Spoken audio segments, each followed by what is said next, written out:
চারপাশ নির্জন, ছমছমে। খলিল মেয়েটিকে নিয়ে অন্দরমহলের পিছনে চলে যেতেই পূর্ণা দৌড়ে শেষ মাথায় আসে। অন্দরমহলের দেয়ালে পিঠ ঠেকিয়ে সাবধানে জঙ্গলের দিকে উঁকি দেয়। খলিল বোরকা পরিহিত মেয়েটিকে নিয়ে জঙ্গলের মাথায় দাঁড়িয়ে আছেন। তিনি চারপাশে চোখ বুলিয়ে পাঞ্জাবির পকেট থেকে একটা চাবি বের করে মেয়েটির হাতে দিলেন। তারপর চাপা স্বরে কিছু বললেন। মেয়েটিও যেন কিছু বলল। পূর্ণা রাতের জঙ্গল ভয় পায়। একটু পর গাঢ় অন্ধকারে ছেয়ে যাবে চারপাশ। তার ভীতু মন কিছুতেই খলিলের পিছু পিছু জঙ্গলের ভেতর যেতে সায় দিবে না। তাই পূর্ণার বোকা মস্তিষ্ক বুদ্ধি করল, সে দূর থেকে খলিলের উপর পাথর ছুঁড়ে মারবে। পাথর কে মেরেছে সেটা দেখার জন্য খলিলের সাথে মেয়েটিও তাকাবে। আর তখনই পূর্ণা মেয়েটির মুখ দেখে নিবে আর দৌড়ে পালাবে। যে ভাবনা সে কাজ। পূর্ণা চারপাশে চোখ বুলিয়ে একটা ছোট পাথর কুড়িয়ে নিল। তারপর খলিলের উপর ছুঁড়ে মারল। পাথরটি সোজা খলিলের ঘাড়ের উপর পড়ল।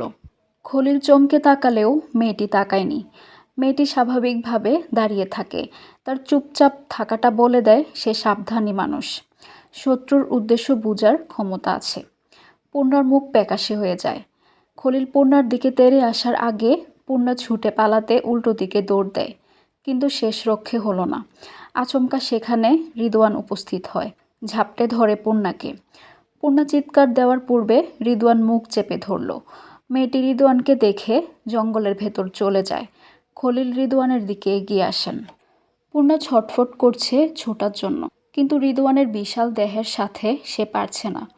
রিদওয়ান খলিলের দিকে কটমট করে তাকিয়ে বলল, উড়ে নিয়ে বাড়ির সামনে দিয়ে আসতে না করছিলাম না? বাড়িতে মানুষ নাই বলে এমন অসাবধান হবেন? খলিল কৈফিয়তের স্বরে বলল, না পাইরা আনছি। রিদওয়ান আগুন চোখে জঙ্গলের দিকে তাকালো। তারপর নিজের গলার মাফলার দিয়ে পূর্ণার মুখ বেঁধে দিল আর খলিলের মাফলার দিয়ে পা বাঁধল। পূর্ণার দুই হাত পিছনে নিয়ে শক্ত করে চেপে ধরল। তারপর জোর করে পূর্ণাকে জঙ্গলের ভেতর নিয়ে যায়। ভয়ে পূর্ণার বুক কাঁপছে, শরীর অবশ হয়ে আসছে। প্রাণপণে চেষ্টা করছে ছোটার জন্য। রিদওয়ান টেনে হিঁচড়ে পূর্ণাকে পাতাল ঘরের সামনে নিয়ে আসে। পূর্ণা চোখ ঘুরিয়ে দানবের মতো দাঁড়িয়ে থাকা বড় বড় গাছ দেখে শিউরে ওঠে। মুখ দিয়ে উ ধরনের শব্দ করতে থাকে। তখন একটা গর্ত থেকে মেয়েলি স্বর ভেসে আসে, চাবি কাজ করতেছে না। কণ্ঠস্বরটি পূর্ণার খুব বেশি পরিচিত মনে হয়। পূর্ণা উৎসুক হয়ে সেখানে তাকালো। খলিলের হাতের টর্চের আলোয় পাতালে যাওয়ার সিঁড়ি চোখের সামনে দৃশ্যমান হয়। সেই দৃশ্য দেখে পূর্ণার পা থেকে মাথার তালু অবধি কেঁপে ওঠে। সে পদ্মজার কাছে পাতাল ঘরের বর্ণনা শুনেছে, কিন্তু এখন সরাসরি দেখছে। অনুভূতি ব্যাখ্যা করার মতো না, তার বুকের ভেতরে দামামা বেজে চলছে। রিদওয়ান পূর্ণাকে টেনে হিঁচড়ে সিঁড়ি বেয়ে নিচে নামিয়ে আনে।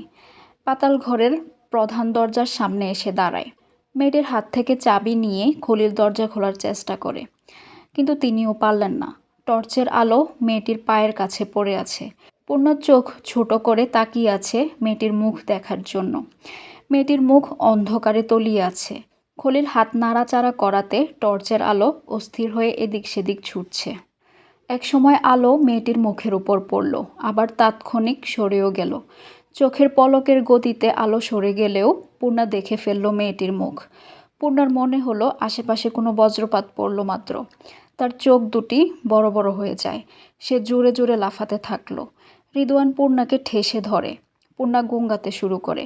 সে মেয়েটির উদ্দেশ্যে কিছু বলছে, কিন্তু মুখ বেঁধে রাখার জন্য কথাগুলো গুঙ্গানোর মতো মনে হচ্ছে। রিদওয়ান পূর্ণাকে বিশ্রী কয়েকটা গালি দিয়ে খলিলকে রাগী স্বরে বলল, এখনও খোলা হয়নি? খলিল হাওলাদার বললেন, চাবিটা কাম করে না।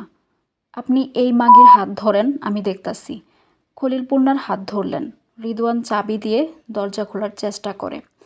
পূর্ণা মেয়েটির দিকে আগুন চোখে তাকিয়ে থাকে। খলিল মেয়েটির উদ্দেশ্যে বললেন, তোর ওড়না দে, এই ছেলের হাত বাঁধা লাগবো। মেয়েটি তার মাথার ওড়না খুলে পূর্ণার হাত বাঁধার জন্য আসতেই খলিল পূর্ণার হাত ছেড়ে দিলেন। পূর্ণার সাথে সাথে তার দুই হাতে খামছে ধরল মেয়েটির দুই গাল। একটা গালিও দিল, কিন্তু সেই গালি স্পষ্ট উচ্চারণ হলো না। খলিল পূর্ণাকে জোরে লাথি দিয়ে দূরে ছুঁড়ে ফেললেন। শুকনো পাট কাঠির মতো পূর্ণা এক লাথিতে মিয়ে যায়। শরীরের শক্তি কমে যায়। তারপর খলিল আর মেয়েটি মিলে পূর্ণার হাত শক্ত করে বাঁধল। পূর্ণার কোমর ব্যথায় টনটন করে ওঠে, গাল বেয়ে জল গড়িয়ে পড়ে। রিদওয়ান চেষ্টা করেও চাবি কাজে লাগাতে পারল না। তীব্র রাগ নিয়ে সে বলল, দরজার চাবি এটা না। আমির তো এটাই দিল, বললেন খলিল। রিদওয়ানের মাথা গরম হয়ে যায়, সে ছুঁড়ে ফেলে চাবি। পা দিয়ে মেঝেতে লাথি দেয় কয়েকবার, তারপর 2 হাত তুলে নিজেকে শান্ত করার চেষ্টা করে। সে কয়েকবার শ্বাস নিল, তারপর পূর্ণার সামনে বসে খলিলের উদ্দেশ্যে বলল, এই মেয়ের কোনো ব্যবস্থা করতে হবে আব্বা। খলিল বললেন, কি করবি? রিদওয়ান কিছু একটা চিন্তা করলো, তারপর পূর্ণার মুখের বাঁধন খুলে দিয়ে পূর্ণাকে প্রশ্ন করলো, আব্বার পিছু নিয়েছিলে কেন? কতটুকু জানো তুমি? পূর্ণা সর্বপ্রথমে মেয়েটির উদ্দেশ্যে থুতু ফেলল, তারপর রাগে কিরমির করে রিদওয়ানকে বলল, জারজের বাচ্চা, থুতু দেই তোর মুখে আর তোর বাপের মুখে। রিদওয়ান হাসল, দ্রুত গতিতে মেঝেতে পা ভাঁজ করে বসল। তারপর পূর্ণার মুখের উপর ঝুঁকে তুই তুকারি করে বলল, আমিরের মুখেও দিবি? পূর্ণা চোখের দৃষ্টি সরিয়ে নেয়। রিদওয়ান হাসি হাসি মুখ রেখে খলিলের দিকে তাকালো, বলল, কুমারী মেয়ের থুতু মজা, কি বলেন আব্বা? খলিলের উত্তরের আশায় না থেকে রিদওয়ান পূর্ণার মুখের একদম কাছে এসে জোরে নিঃশ্বাস ফেলল। রিদওয়ানের উত্তপ্ত নিঃশ্বাসে পূর্ণার শরীর ঘৃণায় রিরি করে উঠল। রিদওয়ান এক হাতে ঠেসে ধরে পূর্ণার মুখ, তারপর পূর্ণার ঘাড়ের কাছে মুখ নিয়ে পূর্ণার গায়ের গন্ধ শুকে তাকে উন্মাদের মতো দেখাচ্ছে। পূর্ণার জান বেরিয়ে যাওয়ার জোগাড়। রিদওয়ানের ভারী দেহের ভরে তার শরীরের হাড্ডি বিষিয়ে উঠছে, একটুও নড়তে পারছে না, চোখ ফেটে জল পড়ছে।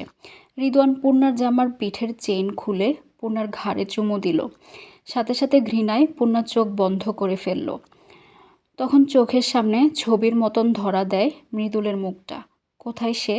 সে কি এসেছে? সে কি অনুভব করছে তার প্রিয়তমা এক হায়নার শিকার হয়েছে? পূর্ণার মনটা হুহু করে কেঁদে ওঠে। ভেতরে ভেতরে সে আর্তনাদ করে ডাকলো তার দ্বিতীয় মাকে, যাকে সে আপা বলে ডাকে। রিদওয়ান পূর্ণার মুখ ছেড়ে চট করে উঠে দাঁড়ালো, গায়ের কাপড় খুলতে খুলতে খলিলকে বলল, দেখবেন নাকি যাবেন? কোনো ভেজাল হইব না তো? খলিলের গলার স্বর পাংশুটে। কিসের ভেজাল? আমির যদি জানে? কি বলবে ও? বউয়ের প্রতি মায়া দেখায় না হয় বুঝলাম, শালিরে দিয়ে কি দরকার ওর? আর যা নিয়ম তাই হচ্ছে আব্বা। পূর্ণা যখন সব জেনে গেছে, ওর বাঁচার অধিকার নেই। রিদওয়ান উত্তেজিত, সে কথা শেষ করে পূর্ণার দিকে ঝুঁকল। পূর্ণা জোরে কেঁদে উঠল, চিৎকার করে মেয়েটির উদ্দেশ্যে বলল, ভাবি বাঁচাও, দোহাই লাগে, কিছু করো। রিদওয়ান ফিক করে হেসে ফেলল। পূর্ণা আরও ঘাবড়ে যায়। সে আকুতি করে মেয়েটিকে বলল, ভাবি এভাবে চুপ থেকো না, আল্লাহ সইবে না। রিদওয়ান পূর্ণার 2 গাল টিপে ধরে জিহ্বা দিয়ে অশ্লীল অঙ্গভঙ্গি করে ঘাড় সরে বলল, তোদের মাগি বললে তোদের ঘেন্না হয়, আর আসমানিরে মাগি বললে ও খুশি হয়। সাহায্য চাওয়ারও মানুষ পাইলি না। খলিল ব্যাপারটা উপভোগ করছে। তিনি হেসে আসমানিকে বললেন, যখন ছেঁড়া আসিলাম মৃদুর মতো আসিলাম, যে ছেড়ি একবার আমার হাতে পড়ছে কাইন্দা বাপ ডাকছে, ডরায়া মুইত্যা দিছে। খলিল কথা শেষ করে হাসলেন, তার হাসির শব্দ খুবই বিশ্রী। আসমানি মৃদু হেসে আবার চুপসে গেল। পাতাল ঘরের দরজা না খোলাতে সে চিন্তিত, আবার রিদওয়ান এতটাই উত্তেজিত যে দরজার সামনে ফাঁকা জায়গায় তার খেল দেখানো শুরু করেছে। দরজা খোলার নাম গন্ধও নেই, চিন্তাও নেই। খলিল এক হাতে আসমানিকে জড়িয়ে ধরে একটু দূরে গিয়ে ঘনিষ্ঠ হয়ে দাঁড়ালেন, তারপর আমোদে গলায় বললেন, আমার রাজকন্যার মন খারাপ কেড়ে। রিদওয়ান পূর্ণার বুকের উপর থাবা দিতেই পূর্ণা আর্তনাদ করে উঠল, আম্মা আপা বলে। রিদওয়ান পূর্ণার বুকের উপর বসে পূর্ণার মুখ চেপে ধরে কিরমির করে চাপা সরে বলল, চুপ, একদম চুপ। পূর্ণা স্পষ্ট টের পাচ্ছে তার পৃথিবী বিকট শব্দ তুলে টুকরো টুকরো হয়ে যাচ্ছে। ওই তো মৃদুল দাঁড়িয়ে আছে, তার হাতে লাল বেনারসি। পূর্ণা চিৎকার করে মৃদুলকে ডাকলো, কিন্তু মৃদুল আসলো না। সে কেন বাঁচাতে আসছে না? কেন আসছে না? মৃদুল হঠাৎ করেই কাঁদতে থাকলো, কাঁদতে কাঁদতে মাটিতে বসে পড়ল, তারপর চোখের পলকে সে উধাও হয়ে যায়। পূর্ণার শরীর কেঁপে ওঠে, যন্ত্রণায় কাতরাতে থাকে, নিজেকে বুঝায় তার আপা আসবেই, আসবেই। পূর্ণার চোখের পর্দায় পদ্মজার আগমন ঘটে। পদ্মজা আসছে, হ্যাঁ আসছে, হাতে রামদা নিয়ে দৌড়ে আসছে। তার চোখের দৃষ্টিতে আগুন। শক্তিশালী বাতাস তাকে আটকানোর চেষ্টা করছে, তার চুলগুলো উড়িয়ে নেওয়ার চেষ্টা করছে, কিন্তু পারছে না। সব কিছু ছাড়িয়ে সে ছুটে আসছে। এক কোপে সব জানোয়ারের মাথা শরীর থেকে আলাদা করে দিতে সে আসছে, কিন্তু দেরি করছে আসতে, ভীষণ দেরি করছে। পূর্ণ শব্দ করে নিঃশ্বাস ছেড়ে চোখ বুজল। নিষ্ঠুর মাটি নীরব থেকে দেখে পূর্ণা সতীর্থহরণ।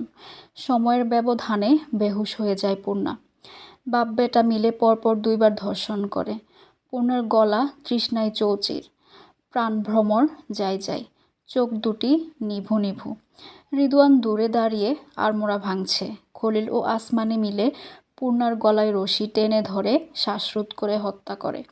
হত্যার সময় পূর্ণা হাত পা দাপিয়ে কাতরায়, আস্তে আস্তে হারিয়ে যায় নিস্তব্ধ প্রগাঢ় অন্ধকারাচ্ছন্ন জগতে। মাথার উপর দিয়ে এক ঝাঁক পাখি উড়ে যেতেই গাছের পাতাগুলো নড়ে চড়ে ওঠে। রিদওয়ান চমকে সেদিকে তাকালো। আকাশের অর্ধবৃত্ত 4টি দেখা যাচ্ছে। চাঁদের আলোতে রিদওয়ান আবিষ্কার করলো সে প্রচণ্ড শীতেও ঘামছে। তার পায়ের কাছে পড়ে আছে পূর্ণার লাশ। অন্ধকার চমচমে পরিবেশ, শিয়ালের ডাক শোনা যাচ্ছে। রিদওয়ান প্যান্টের পকেট খুঁজে বিড়ি আর দিয়াশলাই বের করলো। পূর্ণাকে হত্যার পর যখন ভাবল অন্য মেয়েগুলোর মতো চাপাতি দিয়ে কুপিয়ে পূর্ণার লাশ নদীতে ভাসিয়ে দিবে, তখন খলিল উপর থেকে দ্রুত সিঁড়ি ভেঙে নিচে নেমে এসে চাপা স্বরে বললেন, কে জানি আইতাছে, মনে হয় আমির। হুন রিদু, এবার আমির তোর ওপর চেতলে আমি কিছু করতে পারতাম না। ভাইজানেও করব না, ভাইজানে আমারে আগেই কইছে। খলিল হাওলাদার অন্দরমহলে যাচ্ছিলেন। পাতাল ছেড়ে একটু সামনে এগুতেই চোখে পড়ে কে যেন টর্চ নিয়ে এদিকে আসছে। তিনি আন্দাজ করেছেন অজ্ঞাত লোকটি আমির। তারপরই দৌড়ে আসেন। খলিলের মুখে আমিরের নামটা শুনতেই রিদওয়ানের বুকের ভেতর ভয় জেঁকে বসে। রিদওয়ান আমিরকে ভয় পেতে চায় না, তবুও ভয় তাকে ছাড়ে না। ভয় পাওয়ার কিছু কারণও রয়েছে। প্রথমত, পারিজার হত্যার ব্যাপারে আমির সব জানে। রিদওয়ান টের পায় আমিরের মনে এই হত্যা নিয়ে ক্ষোভ রয়ে গেছে। দ্বিতীয়ত, এই পাপের জগতের জন্য পদ্মজার সাথে তার বিচ্ছেদ হয়েছে। সে এখন বিচ্ছেদের আগুনে পুড়ছে, জ্বলন্ত কয়লা হয়ে আছে। এখন যদি শুনে পূর্ণাকে এভাবে কষ্ট দিয়ে হত্যা করা হয়েছে, জ্বলন্ত কয়লা নিজ শক্তিতে আগুন তৈরি করে তার উপর ঝাঁপিয়ে পড়বে। রিদওয়ান পূর্ণাকে ধর্ষণের আগে যদিও বলেছিল আমির শালির জন্য কিছুই করবে না, কিন্তু রিদওয়ান এখন বুঝতে পারছে সে তখন উত্তেজিত হয়ে ভুল কথা বলেছে। শালির জন্য কিছু না করুক, শালির মৃত্যু আগুনে ঘি ডালার মতো কাজ নিশ্চয়ই করবে। পূর্ণা পদ্মজার জীবন, আর পদ্মজা আমিরের প্রাণভ্রমর, সংযুক্ত আছেই, কিছুতেই ঝুঁকি নেওয়া যাবে না। আবার খলিল হাওলাদার বলেছেন এবার আর ছেলের পক্ষ নেবেন না।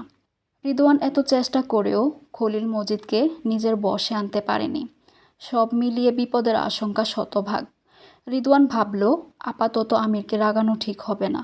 আমিরকে হত্যা করার ব্যাপারে মজিদ খলিল দুজনকে রিদওয়ান ভাগে আনতে পেরেছে।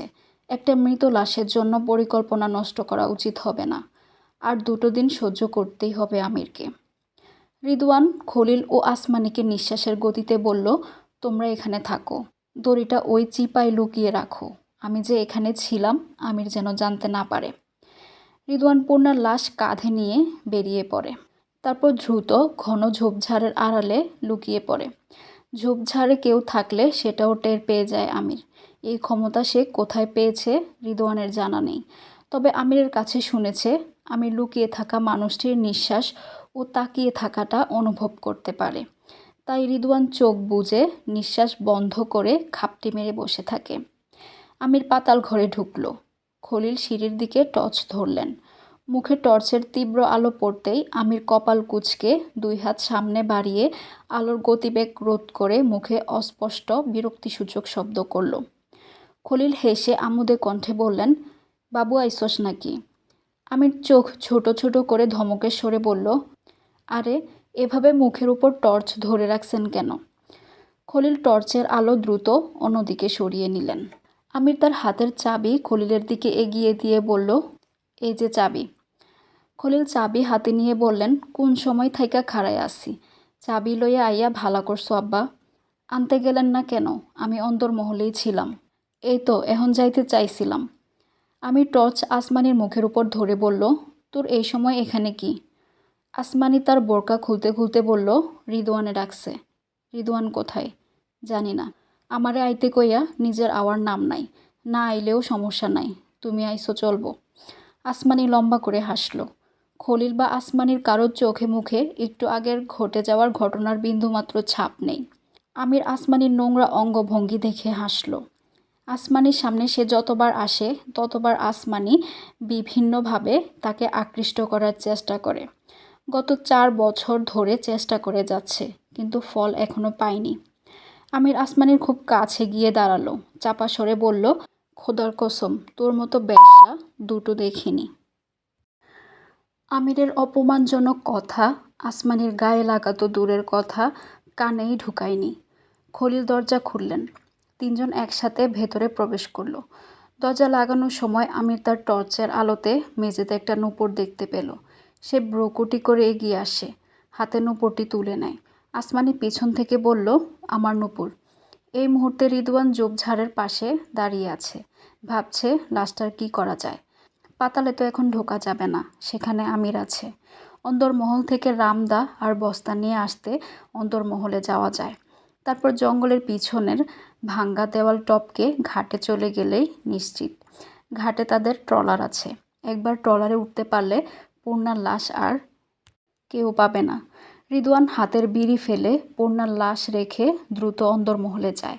পূর্ণার প্যাকাশে মুখের উপর একটা জোনাকি পোকা বসে। জোনাকি পোকার জলে জলে আবার নিভে যাওয়ার আলোয় পূর্ণার মুখটা আরও ভীষণ অসহায় দেখাচ্ছে, বুক মোচড় দিয়ে ওঠার মতো। পূর্ণার 2 হাত নিস্তেজ হয়ে ঘাসে পড়ে আছে। সারা জনমের জন্য সে ঘুমিয়ে পড়েছে। এই পৃথিবীর বুকে তার 21 বছরেরই জীবন ছিল। কি হতো যদি আরও কয়টা দিন সে বাঁচতে পারত? রিদওয়ান ভীষণ উত্তেজিত। শত শত খুন করার পর এই প্রথম কোনো মৃতদেহ নিয়ে সে বিপাকে পড়েছে। অন্দরমহলের সামনে এসে দেখে পদ্মজা দাঁড়িয়ে আছে। পদ্মজার সাথে কথা বলছে প্রান্ত। প্রান্ত কি পূর্ণার খোঁজে এসেছে? রিদওয়ান এক হাতে নিজের ঘাড় ম্যাসেজ করল। অন্দরমহল থেকে বস্তা বা রামদা আনা এখন বিপজ্জনক। পদ্মজা বুদ্ধিমতী, তার রিদওয়ানকে সন্দেহ করার সম্ভাবনা শতভাগ। সন্দেহ না, এই মেয়ে নিশ্চিত হয়ে যাবে। লতিফাকে দেখা যাচ্ছে না, তাহলে ওকে দিয়ে সাহায্য নেওয়া যেত। এখন কি করবে সে? রিদওয়ানের মাথা ফাঁকা হয়ে যায়।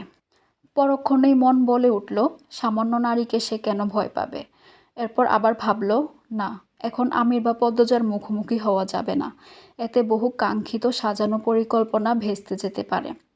রিদওয়ান উল্টো ঘুরে জঙ্গলে ছুটে আসে। পূর্ণার লাশের পাশে এসে দাঁড়ায়। আরেকটা বিড়ির জন্য প্যাকেটে হাত দেয়। বিড়ি নেই। সে পায়চারি করতে করতে ভাবতে থাকলো কি করা যায়। হুট করে তার মাথা কাজ করে। ট্রলারে করে পূর্ণার লাশ নিয়ে দূরে চলে যাবে। পথে কোনো না কোনো ব্যবস্থা হবে। ভাবতে দেরি হলেও কাজে দেরি করল না। সে পূর্ণার লাশ কাঁধে তুলে নিল। জঙ্গল পেরিয়ে ভাঙ্গা ফটকের সামনে এসে দাঁড়ালো। ভাঙ্গা অংশ কম, পূর্ণার লাশ নিয়ে একসাথে বের হওয়া সম্ভব নয়। আগে রিদওয়ানকে বের হয়ে যেতে হবে, তারপর পূর্ণার লাশ টেনে বের করতে হবে। রিদওয়ান পূর্ণার লাশ রেখে নিজে আগে বের হওয়ার জন্য উদ্যত হলো। বাইরের দৃশ্য দেখে সঙ্গে সঙ্গে সে চমকে গেল। বাইরে 4 জন লোক দাঁড়িয়ে আছে। তারা নিজেদের মধ্যে আলোচনা করছে। একজন ইয়াকুব আলী, যিনি গত 4 বছর ধরে মজিদ হাওলাদারের মাতব্বর পদের প্রতিদ্বন্দ্বী। সাথে ওনার বিএ পাশ করা ইউসুফ, আর রয়েছে চামচা 2 জন। তারা এই রাতের বেলা গাঢ় অন্ধকারে এখানে কি করছে? একই দিকে এত বিপদ। রিদওয়ান তার ঠোঁট ভেজালো। নিজেদের গোলক ধাঁধায় আটকে রাখা এলাকা যেন এখন নিজেদের জন্যই গোলক ধাঁধা হয়ে দাঁড়িয়েছে। কয়দিন আগে ইয়াকুব আলীর এক লোক এখানে এসেছিল, তারপর আমিরের হাতে খুন হলো। আর এখন ইয়াকুব আলী নিজে তার ছেলেকে নিয়ে এসেছেন। কি চাচ্ছে এরা? কিছু কি সন্দেহ করেছে? যদি নারী পাচার সম্পর্কিত কিছু জেনে থাকে? ভাবতেই রিদওয়ানের হৃৎপিণ্ড ছেদ করে উঠল। কেউ যেন তার হৃৎপিণ্ডে গরম খুন্তি ছুঁয়ে দিয়েছে। রিদওয়ান নিজেকে আড়াল করে নেয়। ইয়াকুব আলী চলে যায়। রয়ে যায় বাকি 3 জন। তারা চারপাশ তীক্ষ্ণ দৃষ্টি মেলে দেখছে। এই খবর দ্রুত মজিদ ও খলিলকে দিতে হবে। রিদওয়ান দ্রুত সরে আসে। পূর্ণার লাশ দেখে সে থমকে দাঁড়ায়। এক মুহূর্তের জন্য সে পূর্ণার কথা ভুলে গিয়েছিল। আগে এই লাশের ব্যবস্থা করতে হবে। এই মুহূর্তে সে একা হয়ে পড়েছে। মজিদ হাওলাদার বাড়িতে নেই। খলিল হাওলাদার আমিরের সাথে পাতালে রয়েছে। দলের কেউ আপাতত কাছে নেই। সব মিলিয়ে জগা খিচুড়ি অবস্থা। রিদওয়ান পূর্ণার লাশ আবার কাঁধে তুলে নিল। একটা মৃত নিস্তেজ দেহ নিয়ে টানা হেঁচড়া করে দম বেরিয়ে যাচ্ছে। মাথার রগ দপদপ করছে। এতদিনের অভিজ্ঞতা আজ রিদওয়ানের কোনো কাজেই আসছে না। কোনো পথ খুঁজে পাচ্ছে না। আচ্ছা, আমির তার জায়গায় থাকলে কি করত? কিছু তো করতই। রিদওয়ান নিজের উপর বৃতৃষ্ণা নিয়ে বলল, আব্বা কাকা ঠিকই বলে। আমিরের মাথার এক ফোঁটা বুদ্ধি আমার মাথায় নেই। অনেক ভাবাভাবির পর রিদওয়ান পূর্ণার লাশ একটি গাছের পাশে রাখল। তারপর শিরদাঁড়া সোজা করে দাঁড়ালো। বার কয়েক নিঃশ্বাস নিল এবং ছাড়ল। এলোমেলো চুলগুলো ঠিক করে অন্দরমহলে গেল। সদর ঘরে পদ্মজা বসে আছে। পদ্মজার চোখে মুখে দুশ্চিন্তার ছাপ স্পষ্ট। রিদওয়ান অবাক হওয়ার ভান ধরে প্রশ্ন করল, এই রাতের বেলা সবাই এমন তবদা লেগে বসে আছে কেন? পদ্মজা রিদওয়ানের দিকে ঘুরে তাকালো না। প্রান্ত বলল, মেজ আপাকে খুঁজে পাচ্ছি না। রিদওয়ান এক গ্লাস পানি খেয়ে হেসে বলল, এই মেয়ে বাদরের মতো, দেখো কারো বাড়িতে আছে। আপার আজ কোথাও যাওয়ার কথা না, যেতেও পারে। কথা শেষ করে রিদওয়ান নিজ ঘরে চলে গেল। ঘরে এসেই সে অস্থির হয়ে ওঠে। দ্রুত তোশকের নিচ থেকে বড় একটা বস্তা নিয়ে ছোট করে ভাঁজ করে। তারপর ভাঁজ করা বস্তা শার্টের ভেতর বগলে নিয়ে বেরিয়ে পড়ে। রামদা নিতে চেয়েছিল, কিন্তু রামদা লুকানোর মতো জায়গা তার শরীরে নেই। সে চারপাশে চোখ বুলিয়ে সাবধানে আবার জঙ্গলে আসে। পূর্ণার লাশ বস্তার ভেতর ভরে কাঁধে তুলে নেয়। অন্দরমহলের চারপাশ সুপারি গাছে আচ্ছাদিত। সুপারি গাছ আর রাতের অন্ধকারকে কাজে লাগিয়ে রিদওয়ান গেটের কাছে খুব সহজেই চলে আসে। গেটের দারোয়ান মুত্তালিব ঝিমুচ্ছে। মুত্তালিব মজিদের বিশ্বস্ত দারোয়ান। সে এই বাড়ি সম্পর্কে সব কিছু জানে, কিন্তু কখনো খুন হতে দেখেনি বা খুন হওয়া লাশও দেখেনি। এমন দায়িত্ব সে কখনো পায়নি। এ বাড়ির গোপনীয়তা গোপন রাখাই তার কাজ। রিদওয়ান বাধ্য হয়ে মুত্তালিবকে নতুন দায়িত্ব দেওয়ার জন্য ডাকল। মুত্তালিব কাকা। মুত্তালিব পিট পিট করে তাকালেন। রিদওয়ানের মুখটা স্পষ্ট চোখের সামনে ভাসতেই তিনি চট করে উঠে দাঁড়ালেন। রিদওয়ান ইশারায় শান্ত হতে বললেন। মুত্তালিব উৎসুক হয়ে তাকালো। রিদওয়ান তার কাঁধের বস্তা মুত্তালিবের পায়ের কাছে রাখে। মুত্তালিব প্রশ্ন করল, বস্তার ভিতরে কি তা? রিদওয়ান শান্ত স্বরে জানালো, লাশ। রিদওয়ান শান্ত স্বরে বললেও মুত্তালিবের জন্য এই শব্দটি ভয়ানক ছিল। তিনি চমকে উঠলেন। রিদওয়ান চারপাশ দেখে বলল, আপনাকে একটা কাজ করতে হবে। বিনিময়ে বেতনের চেয়ে 3 গুণ পাবেন। মুত্তালিবের বেতন সাধারণ বেতনের চেয়ে এমনিতেই 3 গুণ। তার উপর আরও 3 গুণ মানে রাজপ্রাসাদ জেতার মতো লোভনীয় প্রস্তাব। মুত্তালিবের চোখ দুটি চকচক করে ওঠে। অর্থের লোভে মনের ভয় চাপা পড়ে। তিনি অভিজ্ঞ স্বরে সাহস দিয়ে বললেন, তুমি খালি কও, বাকি কাম আমার। রিদওয়ান আরেকটু এগিয়ে এসে ফিসফিসিয়ে বলল, ভ্যান গাড়িটা নিয়ে আসেন, সন নিবেন বেশি। তারপর এই বস্তাটা আজমপুরের হাওরে ফেলে আসবেন। মুত্তালিব মনে মনে অপ্রস্তুত হয়ে পড়েন। ভয়টা আবার জেগে ওঠে, কিন্তু অর্থের জন্য তিনি জোর করে ভয়কে চাপা দেওয়ার চেষ্টা করলেন। এতগুলো টাকা জলে ভাসিয়ে দেওয়া যায় না। তার চেয়ে একটা দেহ জলে ভাসিয়ে দেওয়াই উত্তম। তিনি ভ্যান গাড়ি নিয়ে আসেন। ভ্যান গাড়িটি হাওলাদার বাড়ির। সাথে অনেক ছনও নিলেন। দুজনে তাড়াহুড়ো করে ছনের ভেতর বস্তা রাখল। রিদওয়ান বলল, সাবধানে কাজ করবেন। এমন জায়গায় ফেলবেন যাতে কেউ লাশ খুঁজে না পায়।